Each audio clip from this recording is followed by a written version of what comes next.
ओम शांति। 21 मार्च 2025 बाबा के महावाक्य। मीठे बच्चे, तुम्हें अपने योग बल से सारी सृष्टि को पावन बनाना है। तुम योग बल से ही माया पर जीत पाकर जगत जीत बन सकते हो।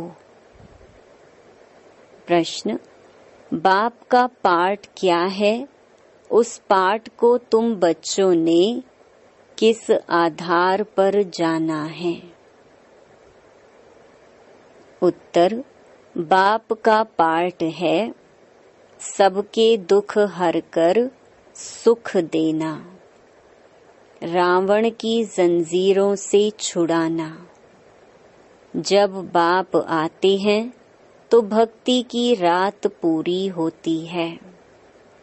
बाप तुम्हें स्वयं अपना और अपनी जायदाद का परिचय देते हैं। तुम एक बाप को जानने से ही सब कुछ जान जाते हो। गीत, तुम ही हो माता पिता तुम ही हो। ओम शांति। बच्चों ने ओम शांति का अर्थ समझा है। बाप ने समझाया है, हम आत्मा हैं। इस सृष्टि ड्रामा के अंदर हमारा मुख्य पार्ट है। किसका पार्ट है?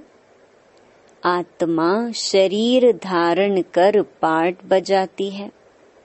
तो बच्चों को अब आत्म अभिमानी बना रही है। इतना समय देह अभिमानी थे, अब अपने को आत्मा समझ बाप को याद करना है।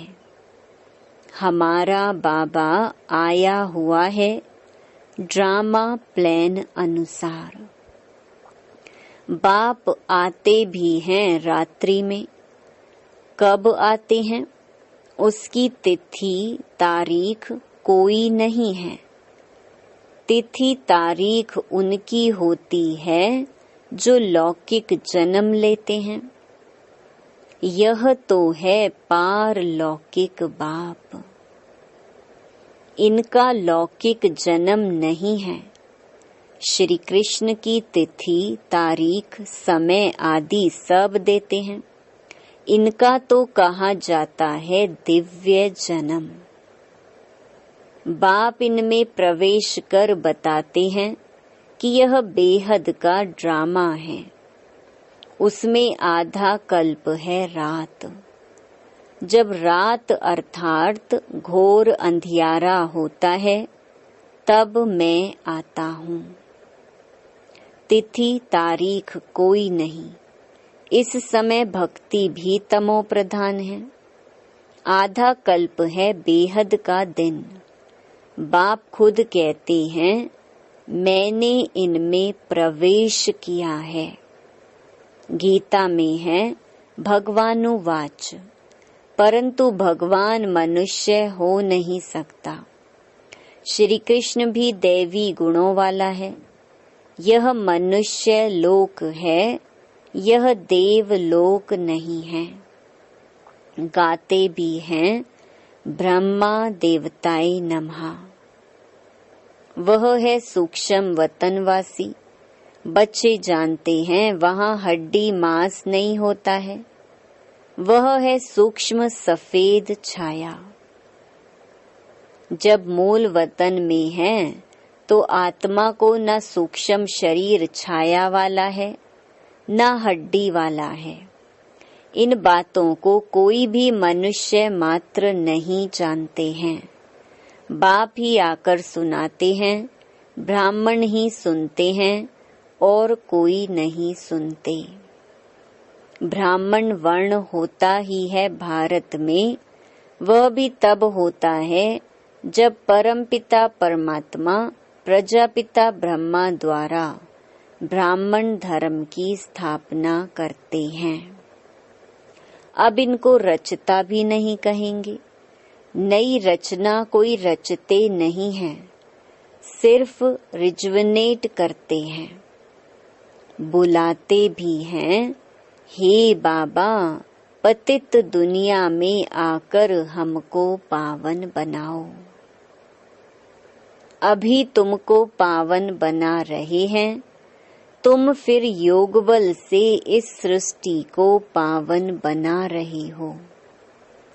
माया पर तुम जीत पाकर जगत जीत बनते हो। योग बल को साइंस बल भी कहा जाता है। ऋषि मुनि आदि सब शांति चाहते हैं, परंतु शांति का अर्थ तो जानते नहीं। यहाँ तो जरूर पार्ट बजाना है ना। शांति धाम है स्वीट साइलेंस होम। तुम आत्माओं को अब यह मालूम है कि हमारा घर शांति धाम है। यहाँ हम पार्ट बजाने आए हैं। बाप को भी बुलाते हैं, हे पतित पावन दुख हरता सुख करता आओ। हमको इस रावण की जंजीरों से छुड़ाओ। भक्ति है रात, ज्ञान है दिन। रात मुर्दाबाद होती है, फिर ज्ञान जिंदाबाद होता है। यह खेल है सुख और दुख का। तुम जानते हो, पहले हम स्वर्ग में थे, फिर उतरते उतरते आकर नीचे हेल में पड़े हैं। कलयुग कब खलास होगा, फिर सतयुग कब आएगा, ये कोई नहीं जानते। तुम बाप को जानने से बाप द्वारा सब कुछ जान गए हो। मनुष्य भगवान को ढूंढने के लिए कितना धक्का खाते हैं, बाप को जानते ही नहीं। जाने तब जब बाप आकर अपना और जायदाद का परिचय दे। वर्षा बाप से ही मिलता है, माँ से नहीं। इनको मम्मा भी कहते हैं, परंतु इनसे वर्षा नहीं मिलता है। इनको याद भी नहीं करना है। ब्रह्मा विष्णु शंकर भी शिव के बच्चे हैं, ये भी कोई नहीं जानते। बेहद की सारी दुनिया का रचयिता एक ही बाप है, बाकी सब हैं उनकी रचना या हद के रचयिता। अब तुम बच्चों को बाप कहते हैं, मुझे याद करो तो तुम्हारे विकर्म विनाश हो। मनुष्य बाप को नहीं जानते हैं तो किसको याद करें। इसीलिए बाप कहते हैं, कितने निधन के बन पड़े हैं, यह भी ड्रामा में नूंद है। भक्ति और ज्ञान दोनों में सबसे श्रेष्ठ कर्म है दान करना।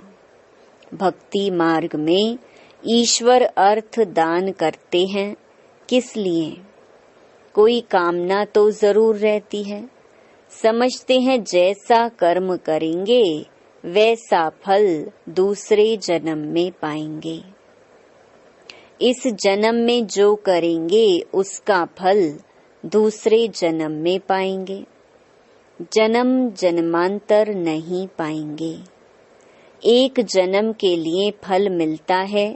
सबसे अच्छे ते अच्छा कर्म होता है दान। दानी को पुण्य आत्मा कहा जाता है। भारत को महादानी कहा जाता है। भारत में जितना दान होता है उतना और कोई खंड में नहीं। बाप भी आकर बच्चों को दान करते हैं। बच्चे फिर बाप को दान करते हैं। कहते हैं, बाबा आप आएंगे तो हम अपना तन मन धन सब आपके हवाले कर देंगे। आप बिगर हमारा कोई नहीं। बाप भी कहते हैं, मेरे लिए तुम बच्चे ही हो।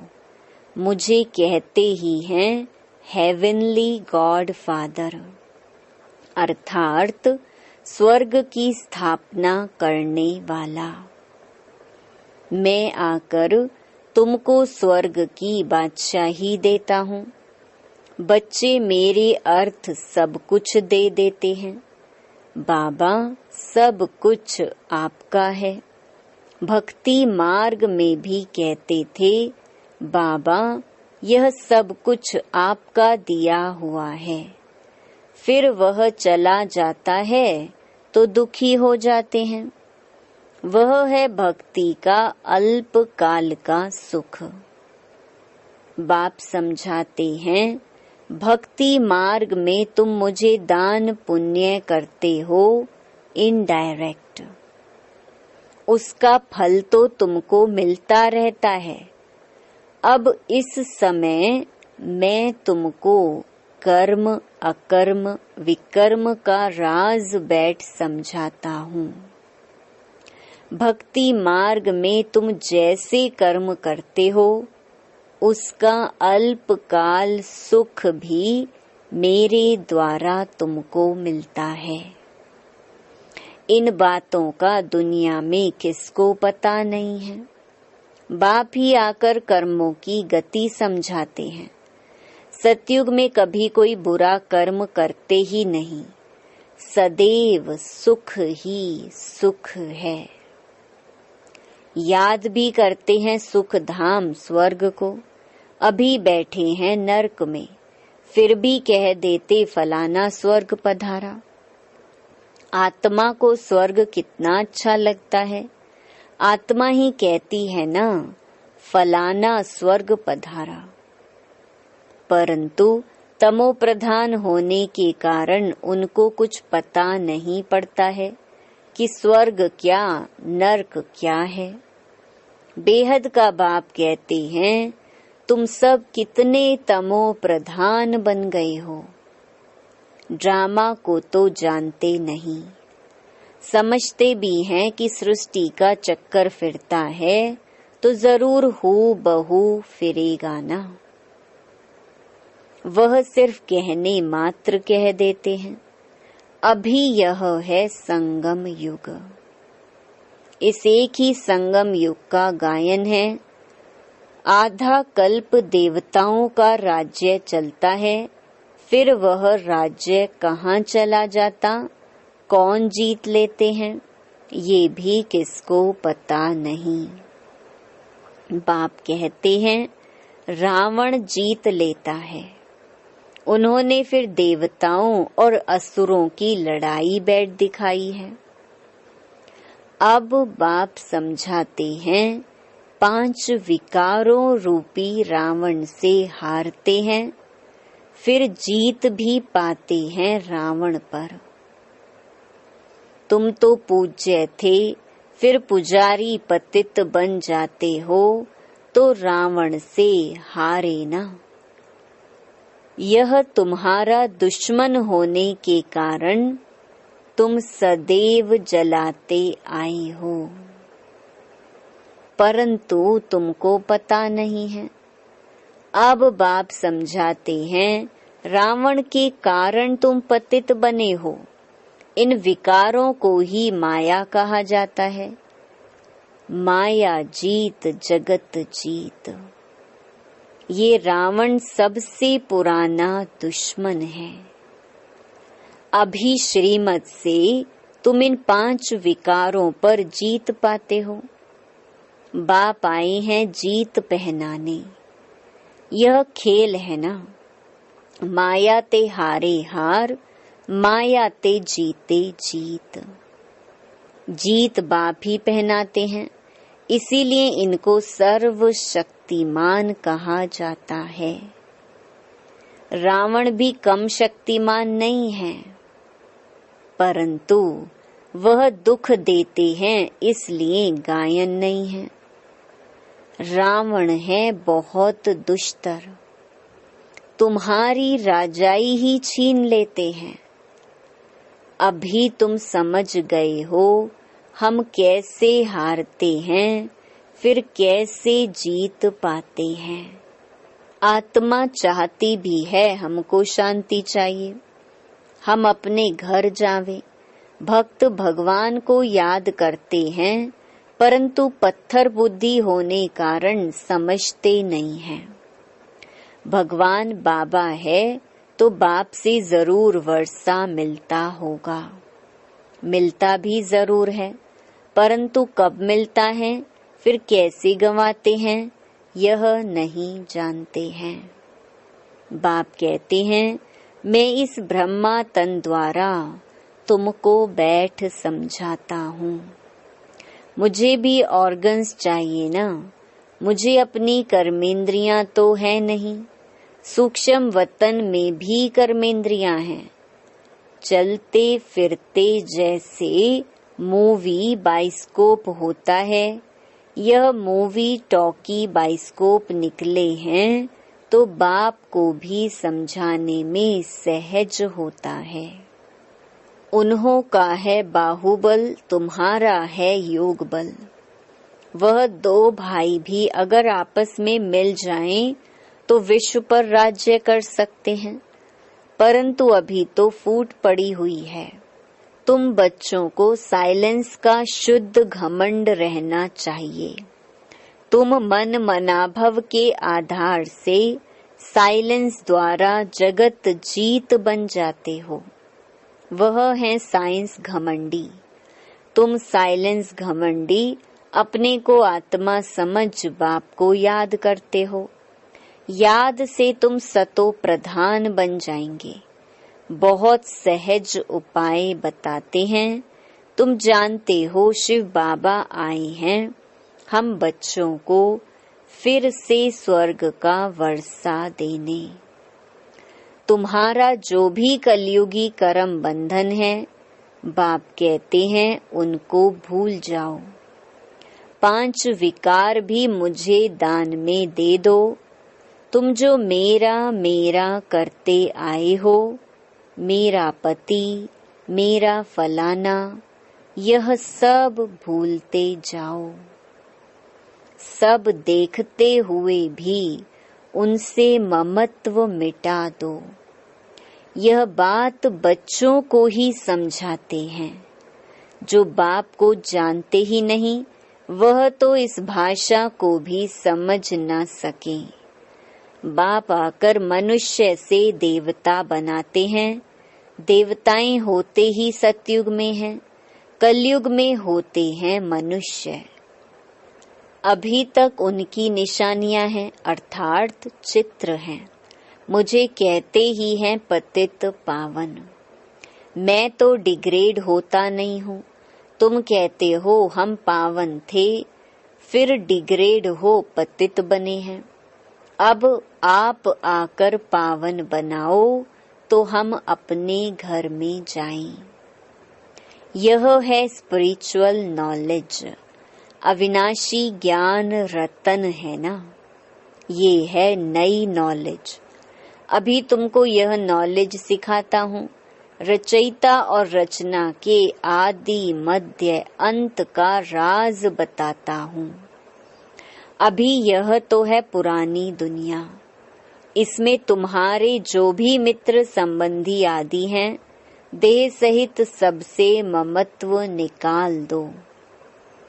अभी तुम बच्चे अपना सब कुछ बाप हवाले करते हो। बाप फिर स्वर्ग की बादशाही 21 जन्मों के लिए तुम्हारे हवाले कर देते हैं। लेन देन तो होती है ना। बाप तुमको 21 जन्मों के लिए राज्य भाग्य देते हैं। 21 जन्म 21 पीढ़ी गाए जाते हैं ना, अर्थात 21 जन्म पूरी लाइफ चलती है।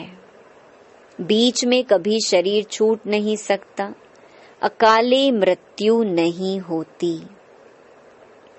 तुम अमर बन अमरपुरी के मालिक बनते हो। तुमको कभी काल खा न सके। अभी तुम मरने के लिए पुरुषार्थ कर रहे हो। बाप कहते हैं देह सहित देह के सब संबंध छोड़ एक बाप से संबंध रखना है। अब जाना ही है सुख के संबंध में। दुख के बंधनों को भूलते जाएंगे। गृहस्थ व्यवहार में रहते पवित्र बनना है। बाप कहते हैं मामेकम याद करो, साथ साथ दैवी गुण भी धारण करो। इन देवताओं जैसे बनना है, यह है एम ऑब्जेक्ट। यह लक्ष्मी नारायण स्वर्ग के मालिक थे। इन्होंने कैसे राज्य पाया, फिर कहाँ गए, यह किसको पता नहीं है। अभी तुम बच्चों को दैवी गुण धारण करने हैं, किसको भी दुख नहीं देना है।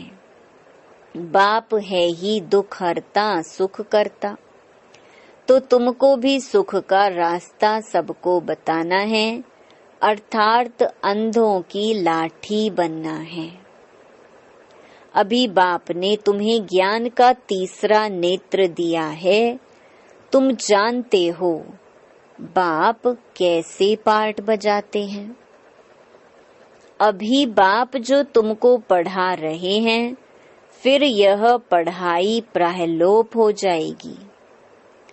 देवताओं में यह नॉलेज रहती नहीं। तुम ब्रह्मा मुख वंशावली ब्राह्मण ही रचता और रचना के ज्ञान को जानते हो, और कोई जान नहीं सकते।